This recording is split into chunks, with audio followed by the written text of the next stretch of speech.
personal life. In this poem, the clone's wife mentioned him as a king on a throne who dominates the audience by make them happy.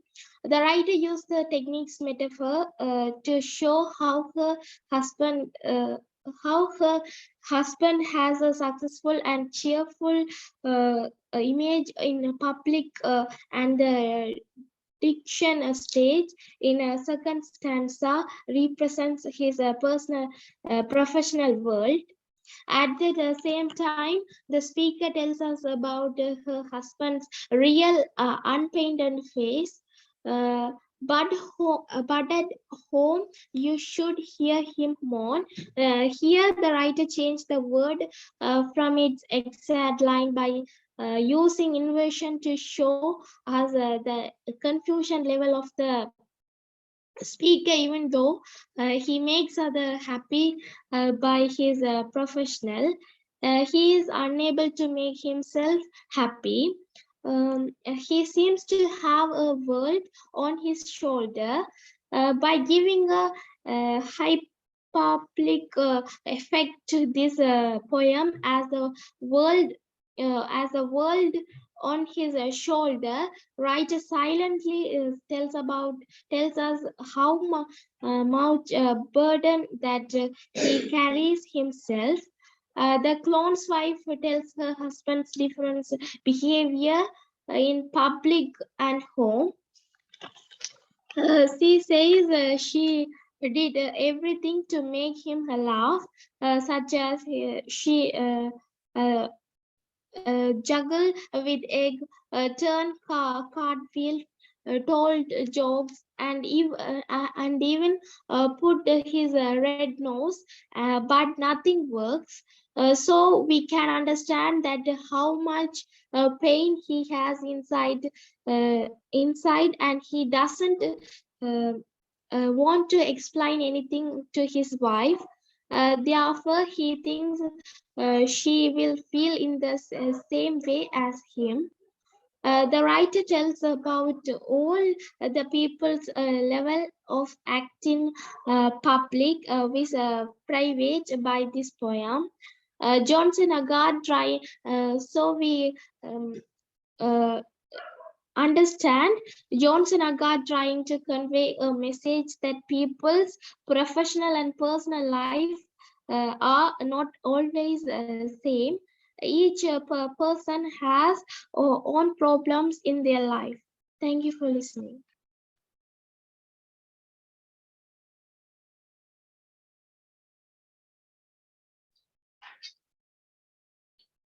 That was a good presentation, Namita. Now I call Devian to talk about the poem Big Much 1983. I give the site to Devian.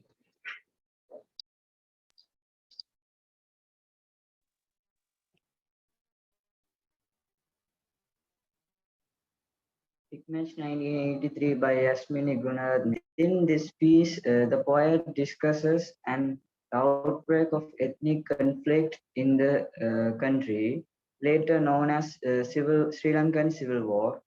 Specifically in 1983, as the title Big Match 1983 suggests, the violence started with an insurrection against the government by the Liberton Tigers of Tamilam, known as LTTE. The poet speaks on themes of violence, strength, and endurance.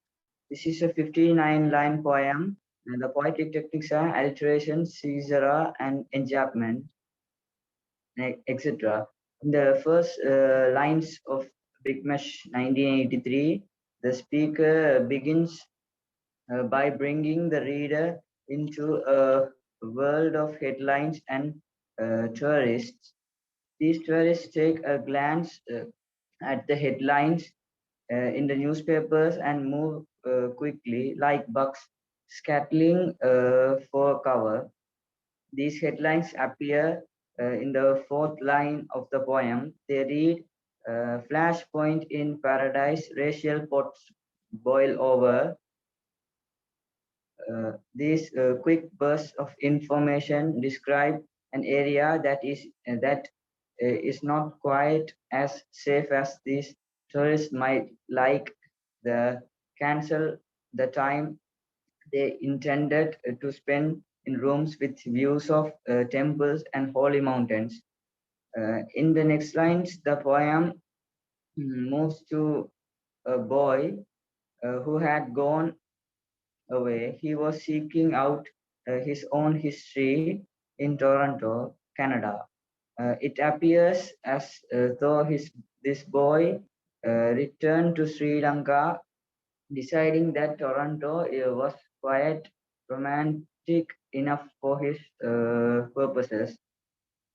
In the next lines, the poet adds that we presumably the people of Sri Lanka were unable to share or shelter together. They are seeking to find the match that lit the sacrificial fire. This alludes to a quest to the deeper origins of conflict and a culture desire to understand the match that lit this conflict fire. It was a big one, as the title suggests. When looking back on their history, this collective remembers 48 and 56. These dates mark important points in Sri Lankan history that led up to 1983. The first references the independence of the British colony Ceylon, which decades later came to be known as Sri Lanka. The new lines, the news lines refer to other movements, treachery on the part of the government and political trickeries. The first sparks, the poet says, were fanned into the enormous uh, plan in 1958. This is regards to the 1985 anti-Tamil pogrom and further riots in Ceylon. The pogrom, or a violent riot aimed at the massacre or prosecution of an ethnic or religious group, was targeted at the Tamils. The speaker explores in the next lines of Big Match 1983 the larger implication of violence. This is a fever that gripped both sides. The match that sparkled the fire, burning high and fast, as if on head straight for complete destruction. Moving into a new scene, the speaker describes a tall house dim with old books and pictures. This is juxtaposed with the imagery in the previous lines of fire and death. There are calm hands handling a clamoring telephone. The next lines of Big Match 1983 contain the words of one person on the phone. They speak lightheartedly and optimistically about the conflict going around them. The new male speaker says that he has always been a drinker, but now the conflict is raging. His intake has been stepped up. He speaks in clear, seemingly unworried language about the tortures and what happens when they get within 50 feet on of this house. He muses that he will be the first to go up in flames rather than his books because of how much he drinks. The male speaker concludes the call by thanking the narrator again and starting that he's glad that some lines haven't yet been cut. This is a reference to both of phone lines and the larger relationship between the areas rife with conflict and those outside the most dangerous areas. Gunatne speaker goes on describing how there's 100 guns outside the fences of Jaffna, the capital city of northern province in Sri Lanka. In the last lines of the poem, the speaker adds that near the wheels of one dead boy's bicycle, there are two policemen who avoid looking at the child's corpse. In contrast to this attitude, uh, is another man who falls in anguish to his knees as stick and stones pelt him. His neighbor is responsible within the conclusion. The speaker says that the joy of youth, friendship, and childhood are being ravaged by politics and police, policies and ideologies. Sri Lanka as a country is personified in the last lines. She's a screaming woman burning alive as her people murdered one another. Thank you. That was a wonderful explanation, Devian. Thanks for your performing. Now I call Bonian to talk about the poem, to talk about the Frost Lumber Room. So I call upon Bonian.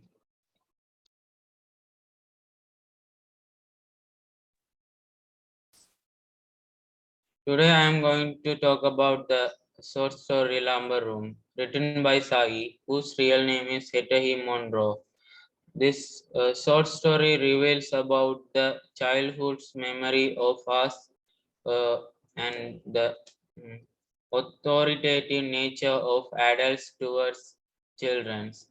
In this short story, it is seemed to be an autobiographical story of Hetahi Monroe because in his childhood he was taken care of by his aunt and after his mother's death. So in this short story, the protagonist of this short story is called Nicholas, who is a little child, and the antagonist of this story is his aunt, who took care of the orphanage. And the main place of this short story is a lumber room. Lumber room is a place where all the ornaments and the old items in the rich house are kept in the safe place. It is only authorized for the adults and the aunts who works there, not for the childrens. So the Nicholas is a very curious child and want to know all about that. So he started to plan a mission to get into the lumber room. So first, in one fine morning, he refused to eat the wholesome bread, as he told there is a frog in the wholesome bread. Older, wiser, and better people had told that there won't be a frog in the uh, milk and the wholesome bread. It indicates irony because older, wiser, and better people telling that there is no frog, but a little child who is very intelligent saying that there is really a frog in it. It's in that morning he took the frog from the garden and put it in the milk. So it is not nice. Um, so we can clearly identify that he has a plan to get into the lumber room as aunt for a punishment to telling that lie to the adults once he refused to refused Nicholas to get into the uh, vehicle to go to the Jagabara stands where all the children were driven to is for a special treat. It is very useful as aunt decide to celebrate or some events or a circus or even a party to disgrace some um, children for their punishment. As Nicholas also, as a punishment, he was in disgrace, so he didn't took to the Dagobah sands. And then tried to Nicholas get angry by telling that how they will enjoy and you are not going there. But he is very knowing about the aunt's character, so he tells about they won't be enjoy himself much, and Bobby won't enjoy them here, and he won't race much either.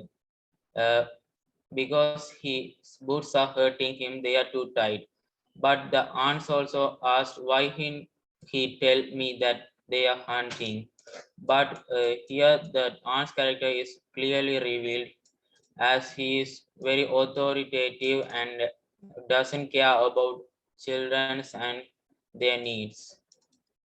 Then, as changing the subjects, uh, Nicholas is want to get into the gooseberry garden or in the lumber room. So the aunt clearly says that you are not going into the lumber room or a gooseberry garden. So Nicholas uh, demanded for why not. Then the aunt started to work in front of the garden as he will put a watch on the two gates of the gooseberry garden. Nicholas was very aware of that, so he went into the library and stand up in the tool and get a secret key. It is the key of the uh, mere material pleasure lumber room.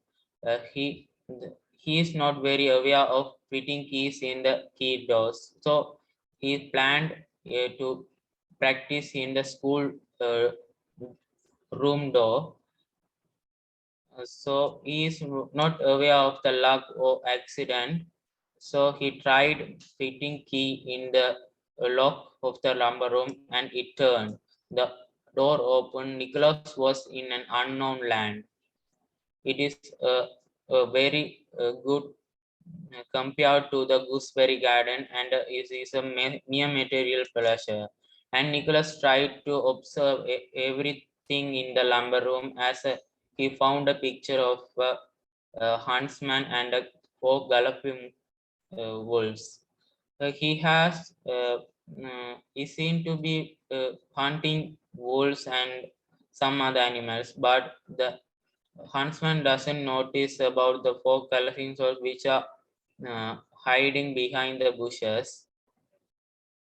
Uh, and he revolving the possibilities of escaping from the danger.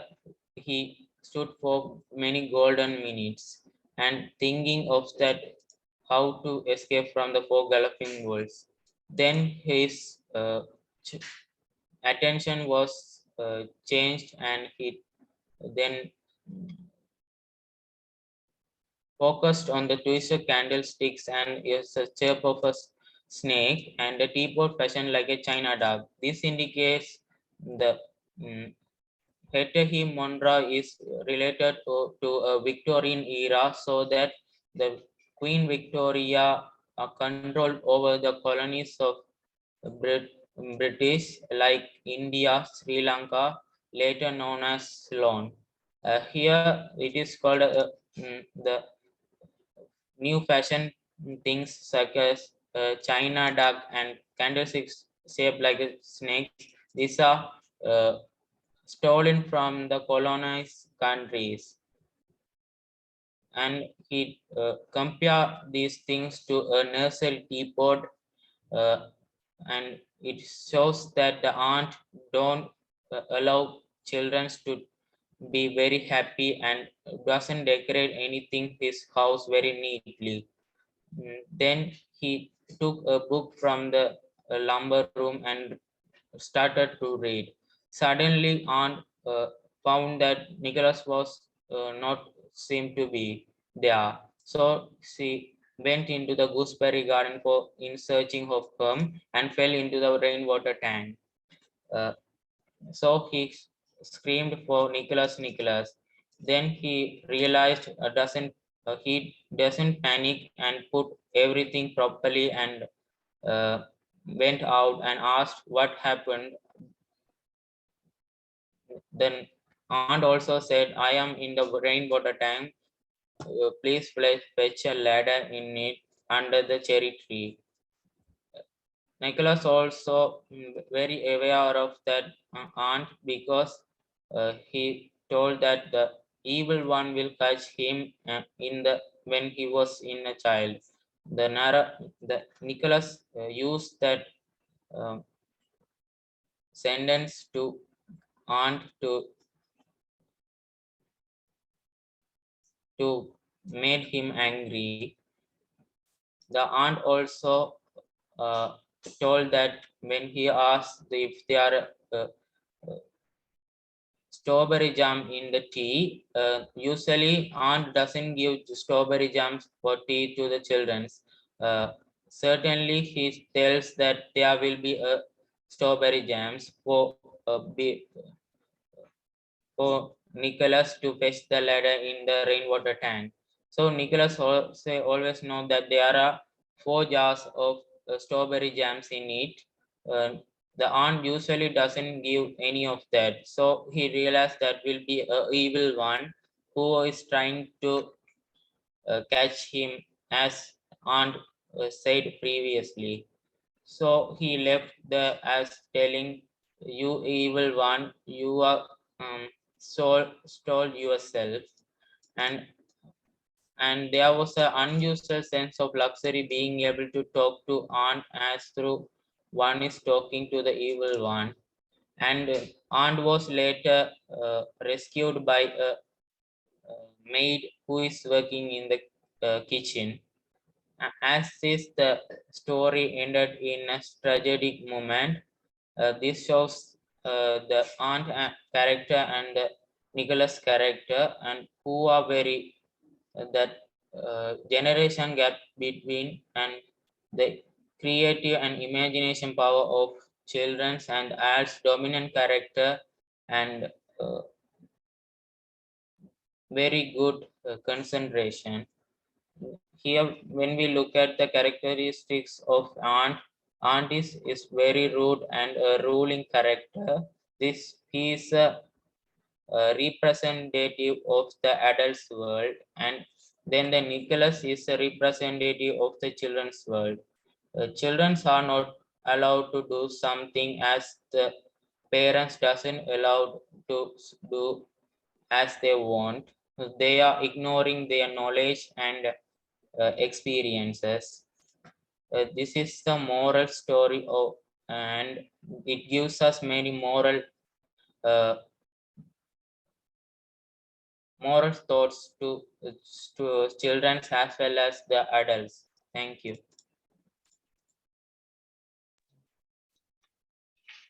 Thank you, Bonnie, for your wonderful explanation. Now I call Melmida to talk about the poem To the Evening Star, which was written by William Blake. So I call upon Melmida to talk about it.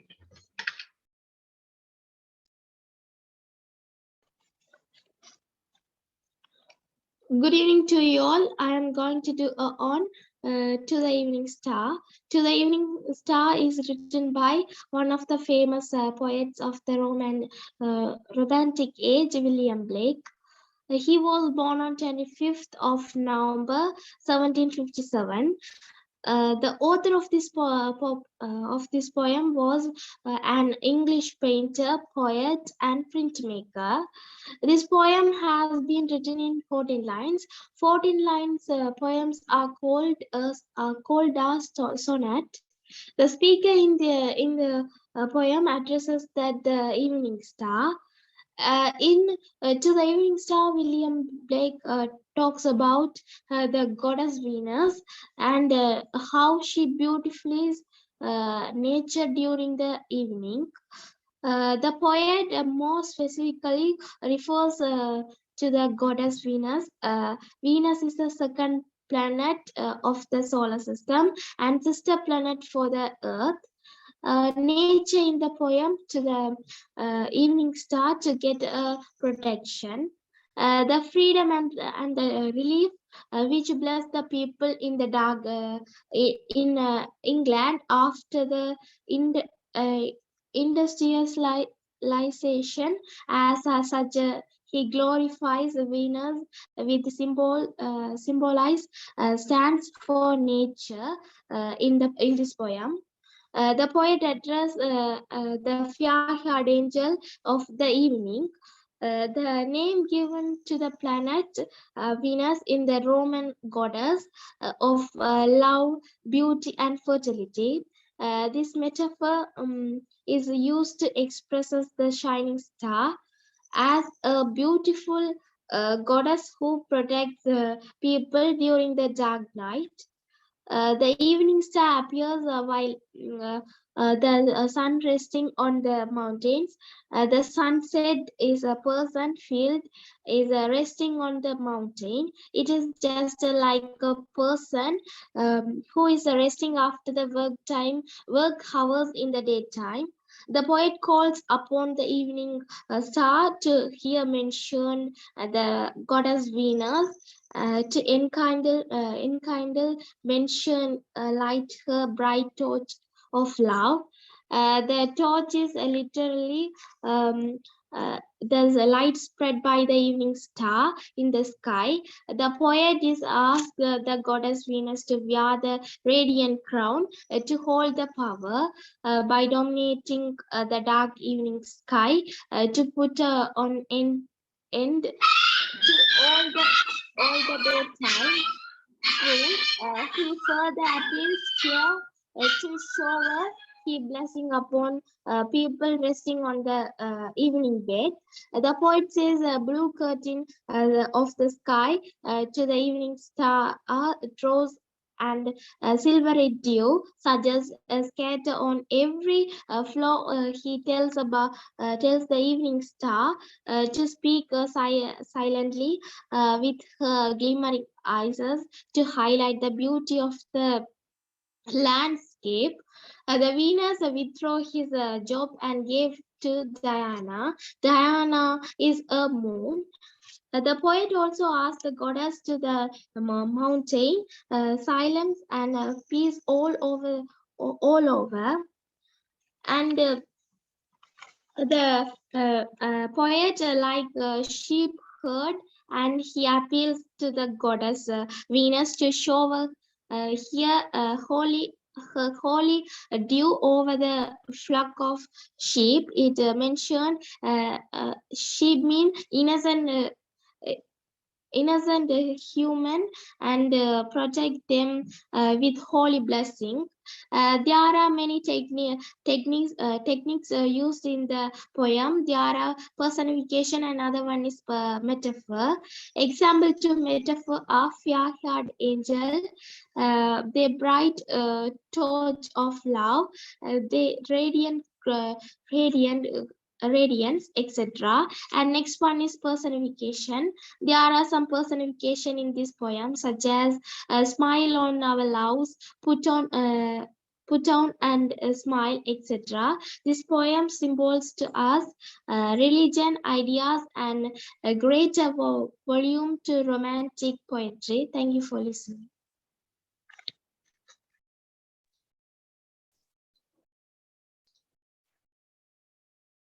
There was a wonderful explanation, Namida. Thanks for your participating. And now I'm going to talk about the poem Big Much 1983. So Big Much 1983, this poem is very important to Sri Lankan people because this poem says about the Sri Lankan history, and also the poem was written by the Sri Lankan writer Yasmin Gunaratne. So first of all, we got to talk about the writer Yasmin Gunaratne. She is a well-known Sri Lankan poet and writers, and she has contributed literary text, articles, short story, poetry, and other writing in a wide range. So she has written 2 novels, several volumes of poetry, a collection of short story. So most of them, when you see that, most of them talks about the Sri Lanka and also its personalities. So as well as this poem also talks about the Sri Lankan and its personality. So let's get into the poem. So when we see the title of the poem, the Big Much, so that here the word Big Much had two meanings. That it can be taken as a much that encounters between the two group of people, and also another meaning is you can take it as a much stick topped with the sulfur, which is used to ignite a fire. So the word says that the encounters between the two major ethnic groups in Sri Lanka, and it's also mean by a much sticks because it ignites a fire hated to the innocents. So the poem is written in a conversational language in a third person view. So there are seven stanza containing 5 to 16 lines in each hymn. So when we see the poem, in the first stanza, the writer talks about the paper news that tourists who came down to this island, like Sri Lanka, seeking a pleasure, noticed that the headlines of the newspaper. That here the newspaper has said that flashpoint in paradise and racial pot boils over. So the racial pot boils over, and these terms are the very significant and effective one. That it promotes a element of irony. So the racial pot boils here is also a metaphor has used by the writer. So these are the two headlines from a major newspapers. So when they hear the news, so they get away from the clashes and they calling off their plans to visit the temples and the holy mountain. So here the holy mountain and the temples are the shows the religious value of Sri Lanka. That it's a multi-religious country. That there are Christians, Buddhists, Tamil people, Muslims, etc. So it's a multi-regional and multi-caste country. So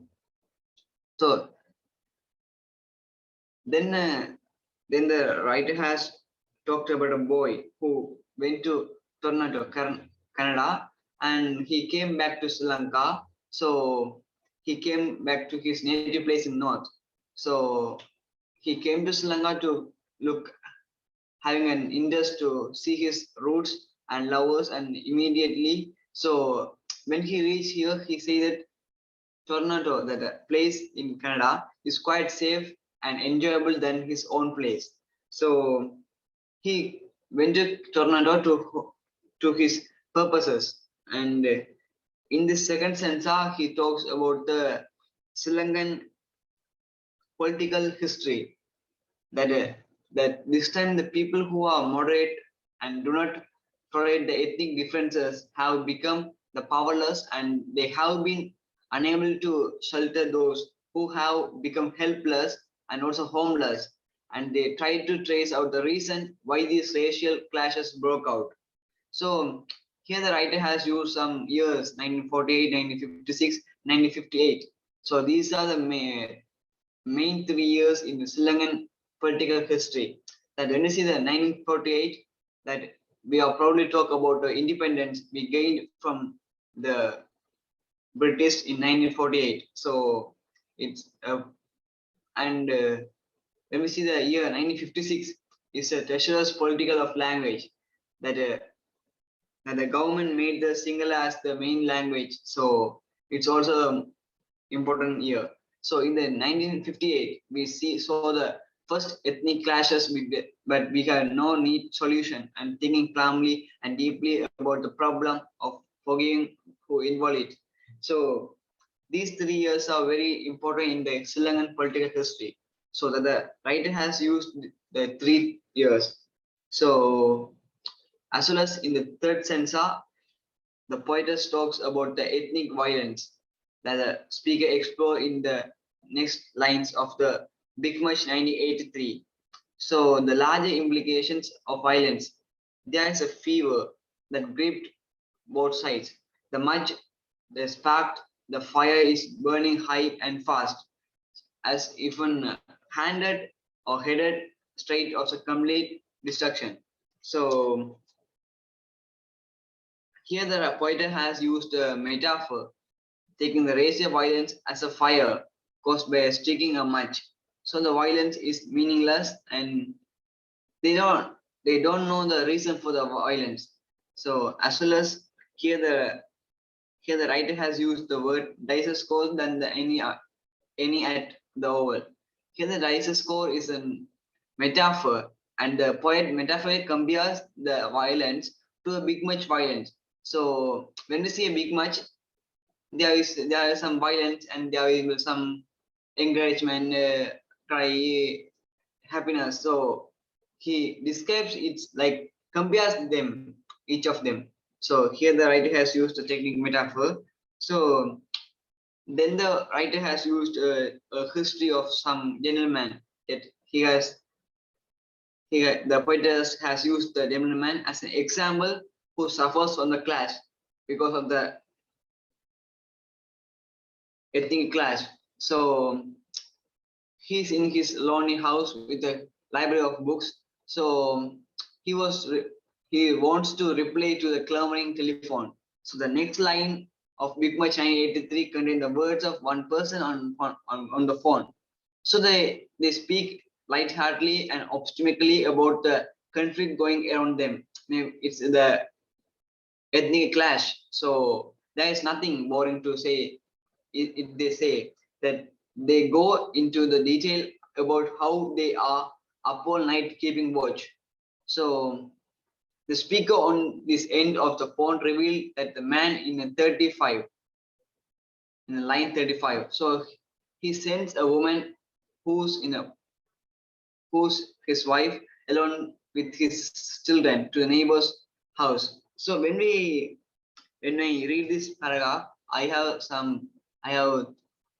thought that in that time, 1958, the Tamil people also lived in the single area. So in that time, the single mobs they did some brutal tortures to them. So as well as they have to find the Tamil people in that whole single people. So they have used some techniques that first of all they went house by house and searched by the Tamil people. Then they used the voters ID to find the Tamil people. So the it, next way of the searching is the main thing that they used the word Baldea to say that because the Tamils and the Sinhalese pronunciation of the Baldea is different. So by the pronunciation the word Baldea, they can find if you a Sinhalese or Tamil. So they use these three ways of searching to find out the Tamil people and they torture them. So in this sense, the gentleman doesn't want to see his family harassed by a single mob. So he sent them to the neighbor's house. So this innovates the sympathy on their poor fellows. So from the lines of this paragraph, the readers will give the sympathy towards the family in the single area. So this in this sense, the books and the pictures are the effective symbols which display the contents of this violence. So as well as in the fifth stanza, describing his own life in more detail, that the new male speaker says that he's always been a drinker, but now that the country is ragging, his intake has been stepped up. So he speaks in clearly, seemingly unworried language about the tortures and what happened when they get within the 50 feet of this house. So his statements are of the half and appear to be making light of the situation. So he mused that he will